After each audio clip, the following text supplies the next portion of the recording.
Welcome to the Visualize Meditations podcast, hosted by your friend Sasha Patil, a Chopra certified meditation teacher. The first step to creating the life of your dreams is to create a clear and compelling vision for what you want for the future. I'll be guiding you on visualization meditation so you can get clear on your deepest desires. Let's get started so you can turn your vision into a reality.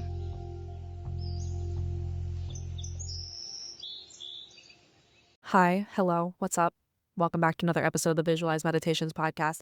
It's your gal pal Sasha, and to paint the scene for you right now, I am currently sitting at the pool at my hotel in Vang Vieng, Laos. By the way, Vang Vieng is absolutely stunning. And to be honest with you, today I'm really sitting with my grief. It is today, the day I'm recording this, is my single-versary is what my friend likes to call it. A year ago from today, I broke up with my boyfriend. So I've officially been single for a year, which is the longest I've ever been single in my adult life.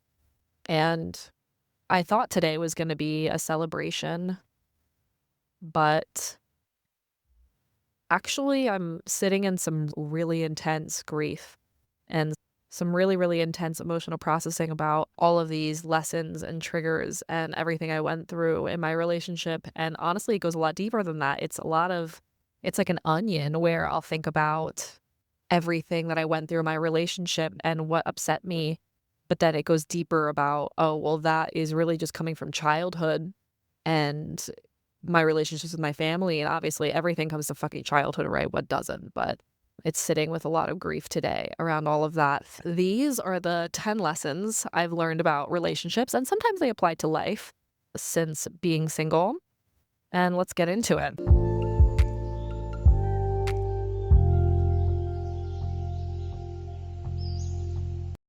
Number 1, nurture the relationships that nurture you. Why would you want to be in a relationship, romantic, friendship, family relationship, that's not mutual and uplifting? This one was challenging for me, especially around my friendships where I wanted a friendship to work. I wanted something to work, and I was putting all my energy and effort into it. And the other party and the other people are clearly not as invested in the relationships that I'm in, or at worst case, they don't want to fucking be friends with me. Like, they don't want me in their life. And rather than just accepting that, I just kept pushing, hoping that my efforts were going to make up for the fact that they just don't want to be in my life, right? And so, no, like, why would you want to be friends with someone who doesn't want to fucking be friends with you? Why would you want to be in a romantic relationship with someone who doesn't want to be in a romantic relationship with you? Why would you put energy, effort, love, and time into family relationships that are not mutual? Listen, I know family's family, and I know you can't choose them, but you can choose how you interact with them. And we'll get into that later, but basically, the relationships that nurture you and the relationships that are mutual effort and mutual understanding and uplifting are the relationships you should invest your time and energy into. If it's not lifting you up, if it's not mutual, don't invest your time and energy in it. Just remove yourself, say goodbye, like, let it go. So that's number 1. Number 2 is grief is just love with nowhere to go. And I've said this maybe a handful of times on different podcast episodes, on social media, that grief is just love with nowhere to go. And this was such a big lesson for me because it's not just about romantic relationships, but it could be about all relationships. It could be about grief in general. It could be about grief over a life, grief over a place, grief over a person, grief over anything, grief over a past self, right? And the love is this pain that I feel in my heart is just grief. And it's really just like love that I have for something with no outlet. And so I have no outlet to give that love to. So it just gets stuck in the body, and that stuckness just creates pain. And it's something I've been experiencing a lot of. And I was just on the phone with my mom basically 5 minutes ago. And she was saying that this year has been basically like a practice in saying goodbye, and a practice in impermanence, and a practice in letting go. That's all I've fucking done this year. I mean, granted, there have been a lot of hellos, right? But I'm moving from place to place, like 2 weeks or less, with the exception of Paris. And Paris was such a big, hard goodbye because I built really, really, really deep, intense connections there. So that goodbye was one of the most intense ones because I was really fell in love so much with a place and with people. And so saying goodbye to that was a lot, but it's been so much grief about leaving things and about leaving relationships and about just all of it. But it's really, I've come to terms to accept and to almost love my grief because it just means like I have love for something and and it's just I have no proper outlet for it that I used to have. So it's just stuck in the body and that's okay. And that's okay. Like I've come to be okay with my grief. Today I'm sitting in so much grief. My heart is fucking heavy today.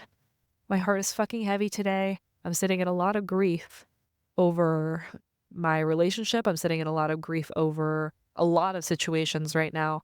And it's very heavy and I'm okay with it because it's really just so much love that's stuck in my heart with just no outlet. And grief is, I heard another quote about grief where it's basically like grief is like a slice in your body and you're gushing blood. And that's what initial grief is like. You're gushing, gushing, gushing blood. But over time, the body heals. Over time, that skin heals over and it becomes a scab and then it becomes a scar. And sometimes the scab, you pick it off and it bleeds more. And then sometimes that scab turns into a scar and it heals over into new skin. But that scar is always there and it's a part of you. And it doesn't go away, but it's always there. And that's exactly what grief is. And I'm okay with that. And the thing is, I've learned that grief is a part of life because loss is a part of life. And, you know, grief isn't going to go away. You just get better at dealing with it and getting better at accepting it. And this is not the first and this is not the last loss I'll ever experience in my life. And something else my mom mentioned to me was basically mid-February is like a big time for me because it's obviously like it was my ex's and my anniversary. But actually, funny enough, it's actually 2 of my exes and my anniversaries. One day is my anniversary with one ex, and literally the next day is an anniversary with my ex before that. And my mom was saying like, oh, well, you never think about my first ex's, his nickname is the guitarist, my high school sweetheart. My mom said, oh, well, you don't sit in grief over the guitarist around that time of year anymore. I was like, no, but I always think about him on that day. Like I always think about him. I wish him well. I send him love. I send him light. I always think about him, but it's not sitting in sadness anymore. And she said eventually with my ex, like that's how it's going to feel. Like, you know, I'll come to mid-February and it won't feel painful. But it's funny because something else I've learned that is not on this list is that the things I was looking forward to the most and that I build up in my head the most typically, I don't want to say disappoint me the most, but typically like are not what I was expecting. And sometimes they let me down the most, to be honest with you. And I don't know if that's because I've just built out these ideas in my head about what things mean and what things are going to be. And I get really, really excited about it. And then it doesn't come up to my expectations. And then I feel disappointed. I don't know if it's that or if it's something else. But I'm learning that you get the thing that you need and not the thing that you want. That's another lesson for another day, but that has nothing to do with relationships, but it's something I'm really sitting on right now. The third lesson that I've learned about relationships and life in my year being single is growth happens when you push through discomfort. And so what I found that I've done, and this is more about life than relationships, right? But if growth happens on the outside of your comfort zone, something that I've been doing is intentionally leaning into discomfort in order to see how I grow on the other side of it. And I've been very intentional about that. Like if structure and routine and stability is my comfort zone, let's do the opposite of that. Let's have no routine, no structure, no sense of home, none of that, and see what happens. I've done that for a year and I feel like I've grown tremendously. If people is my comfort zone, let's go to Zion National Park for 10 days and be a monk and not talk to anybody. Even right now I'm learning, and even just like looking back on my year, I understood that I'm understanding that, you know, change has always been uncomfortable for me. Not a lot of people love change, you know, changes, but it's a part of life. Change is the only consistent part of life. And if change is the thing that makes me uncomfortable, let's change everything all the time. All the time. Let's change locations all the time. Let's change who I'm with all the time. Let's change, you know, what I'm doing every day. Let's change all of it. Let's change all of it. And the discomfort and the growth that's happened has been insane. So that's less about relationships and more about life. And maybe there'll be like bonus ones, but we'll see how it goes. The next lesson I've learned from a year being single, number 4, is you get what you tolerate. And I will say this is a life lesson, but also a relationship lesson. In relationships, you get what you tolerate in terms of treatment for other people. So how you treat yourself and how you treat yourself is setting the baseline and setting the standard for how other people treat you. And also this works for life in general. So what you tolerate in life is what you get. So if that's treatment, if that's expectations, if that's standards for something, whatever you tolerate in this life is what you get. So raise your fucking standards is, do not settle for anything. Raise your standards, but get clear about what you want. Raise your fucking standards because you get what you tolerate in this life. The 5th lesson is focus on yourself and do your own thing. So in that, work on yourself, build yourself up, invest in your own hobbies, your own personal development, your own growth, your own time, your own energy, your own skills. When you do that, you attract what is meant for you. You attract what you are and not what you want. So if you're building yourself up and you're improving yourself and you're getting better, you attract what you are. And the people that are kind of coming to me in this life right now are such mirrors to who I am and where I'm at in my life that it's making me realize, okay, well, how do I raise up? How do I improve? How do I raise my standards? But the best way to do that is to focus on myself and to do my own thing and to invest in my growth, invest in anything that builds me up and promotes my joy.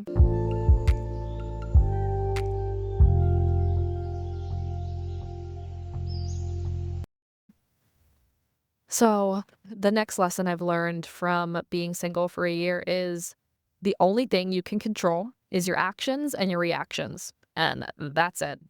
Everything else is just information. That means like I can only control what I do in this life and how I react to things that are happening around me. Like I can't control the action of others. I can't control what happens in the fucking universe. I can't control anything outside of me. So like everything else about what's happening in this life is just information. It's just data. It's just really just focusing on what I can control. And if it's outside of my control, release and surrender and let go and just accept. And that's something I'm honestly like working through all the time and right now specifically. But yeah, so that's that. And this kind of plays into the next one a little bit. The next lesson I've learned, which is be neutral, observe, and act accordingly. So this, I think, is more with relationships. It's kind of that whole like Mel Robbins let them theory, right? So it's basically be neutral about everything. Observe what the fuck is happening. Observe what's happening around you and act accordingly. So, I saw this a lot with my friendships. I was in situations where I had friends who were not treating me well, and basically I was so upset about it, and I was trying so hard to make it work and trying so hard to get them to whatever and to make it work. And I had a friend tell me, listen, like, let the trash take itself out. If these people are not treating you well, let them fucking go. And that kind of goes to the first lesson, right? Nurture the relationships that nurture you. Honestly, I'm kind of talking about the same situation, to be honest with you right now. I was in a situation where I thought these people were my friends and they just showed me that they weren't, and at first I was just so upset. And at first I was just like trying to make it work. And, oh, if I do this, they'll come back around. Or if I show up, they'll want to be there. No, it's not true. And so like, just be neutral, see what the fuck they do and like act accordingly. Like if someone's going to treat you like shit, okay, bye. See you never. Like, let the trash take itself out. Like, you don't have to do any type of thing or do any type of way. Just let it be what it's going to be and don't try to force anything that's not working. And this plays into kind of the next one, the 8th lesson I've learned from being single for a year is the thing does not have to be anything other than what it is. And I'm learning that one fucking hardcore right now. Actually, this one I wrote down recently because this is a lesson I'm like learning right at this moment. And I think it's like a lesson that I think I have been learning this whole year, but it's kind of solidifying right now, where I think I've wanted something to be a certain way, and I had this like desire that a certain outcome was going to happen, right? And like I had a desire that a relationship was going to go a certain way, or a situation was going to go a certain way, or an experience or a place or whatever. And like I had this hope it built up in my head about how something was going to go. And then it fell short. It wasn't what I expected. It wasn't what I thought it was going to be. And you know what? Like, it doesn't have to be anything other than what it is. Sometimes it's not the thing that you built out in your head. Sometimes it's not the thing that you hoped for. Sometimes it's way, way better. And sometimes it's way, way worse. But it doesn't have to be anything other than what the fuck it is. And like your only job is to, again, observe and act accordingly. And, you know, I think there is, not to say that don't, like, definitely hold space for yourself. And I'm telling this to myself, like, I definitely need to hold space for myself in terms of allowing myself to process through the grief of letting go of an expectation or a hope or a desire for something to work out the way I wanted it to work out. And I think there is a piece of grief there where, let's say I wanted a relationship to go a certain way and it didn't go the way I wanted it to. And just being okay with, okay, like there's grief there. Like there's still letting go. There's still hurt and there's still sadness. And it's okay to sit with that grief. It's okay to feel that grief and to process through it. That's totally fine. That's totally fine to feel that way. So it's fine to process through that grief, but like it doesn't have to be anything than what it is. Like be sad, process through the grief, but then let go and come to terms with acceptance and almost honestly fucking gratitude for what it actually is. And I have so much gratitude for what it actually was, because at the end of the day, it really taught me a lesson, and it really taught me like so much about myself. And it was such a transformational experience. It's such a important experience for me.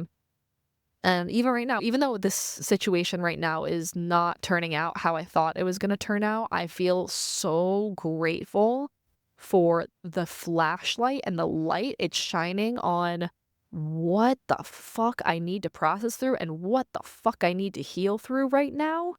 Because truthfully, it's a lot, it's a lot, like, and I'll get into it in a bit, but it's a lot. And it just doesn't have to be anything other than what it is. It doesn't have to be anything other than what it is. Just let it be what it is. Have the grief for what you thought it was going to be. Sit in the sadness if you gotta sit in the sadness. Process through the grief if you had to process through the grief. And then accept it, let it go, and have gratitude for what it actually is. Even if it's a shitty situation, what are you learning from it? Even if it's a shitty situation, what is it teaching you about yourself, about life? And that's cool. So the 9th lesson that I learned about, this is more about relationships, or honestly, it could be life in general if you want to take it that way. Who the fuck knows? If something or someone has to change in order for it to work, it doesn't work. Period. Like, it doesn't work.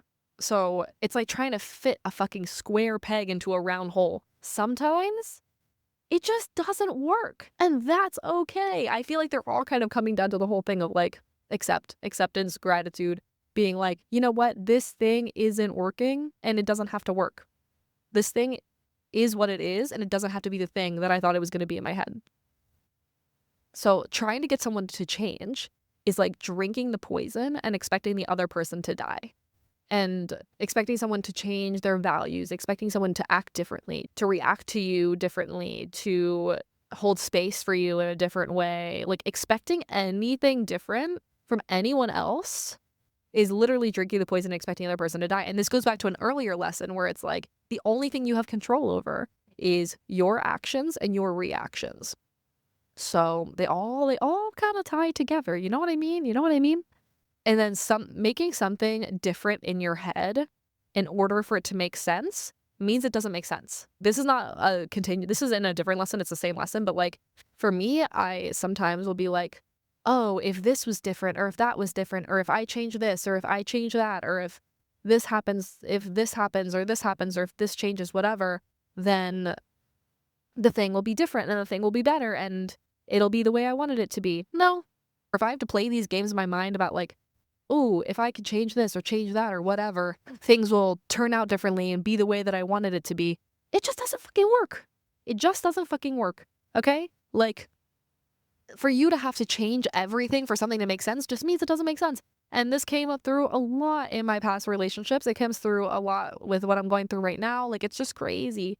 So, really, like, I saw it happen a ton in this life, situations, relationships, whatever. Like, I was trying to get something to change in order for it to work, but it just wasn't working. And obviously, people change over time, right? It's like the only consistency is change. But if you're trying to get things to change in a certain way, and if you're trying to like almost funnel change into happening a certain way or try to control change in a certain way, it's not gonna fucking work. It's not gonna fucking work because you can't control that. You know what I mean? Again, you can only control your actions and reactions.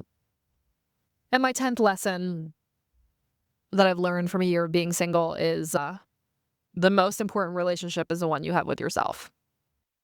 I'm gonna say it again. The most important relationship is the one you have with yourself. And this kind of goes back to another lesson, which is focus on yourself, build yourself up, invest in your hobbies, invest in your passions, invest in your skills, your development, your learning, your joy, your bliss, invest in yourself, right?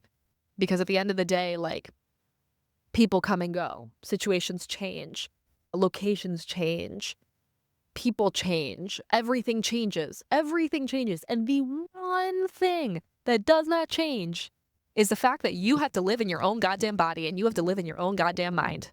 And at the end of the day, people will come and go, people will die, people will live, people will go in and out of your life. Like, you'll change locations, whatever. But the only thing that does not change is that you're going to live in your heart and in your body and in your mind for the rest of the time until you're dead, basically. So if that's the case, and if the only thing that's not going to change is the fact that you have to live with yourself for the rest of forever, you have to prioritize the relationship you have with yourself. Point blank, period. And what's the best way for you to do that? I don't know. What's the best way for me to do that? I don't know. Like, the best way I found is prioritizing my growth, leading into my discomfort, really sitting with everything, prioritizing my bliss, my joy, my growth, my skills, everything. And that's just the best way I know how to do this. So those are the 10 lessons I've learned from being single this year. It's been a year of me being single.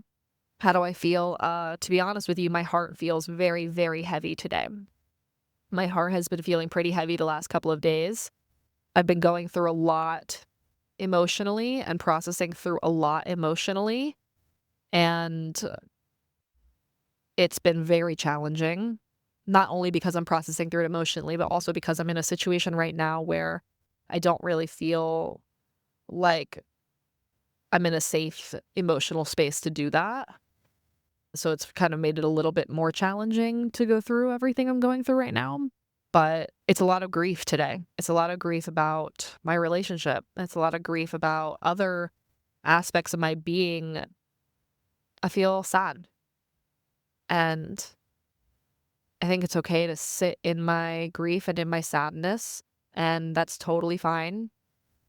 And that's okay. It's just part of life. And I think right now what it feels like is I feel like this year has been a fireworks show.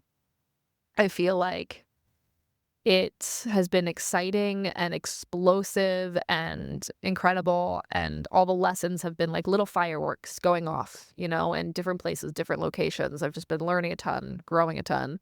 But right now, it feels like the goddamn finale, where it's just like one after the other, all at once, and it's just like really fucking intense.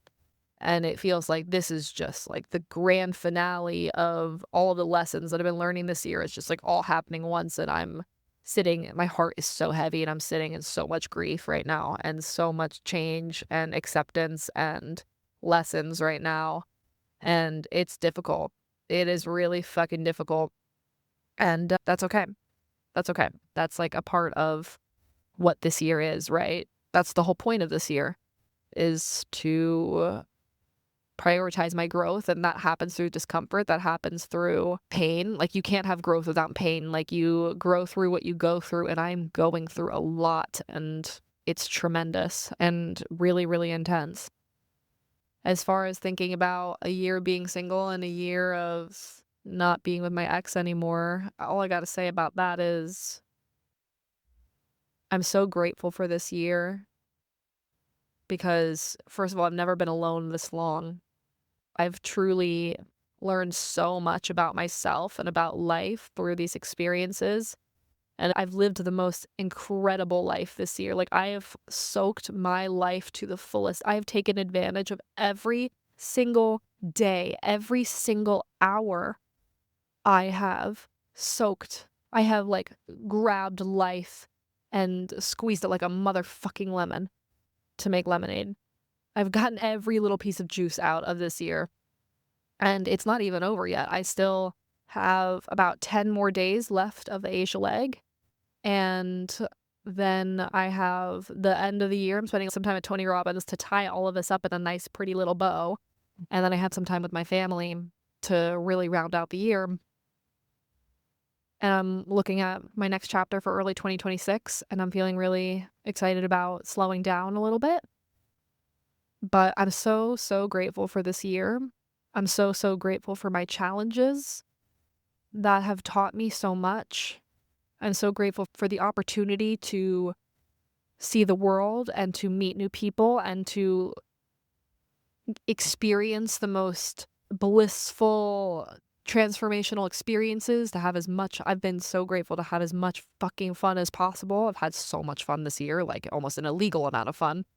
Sometimes an illegal amount of fun, depending on how you look at it and where you are, but whatever. That's another story for another day.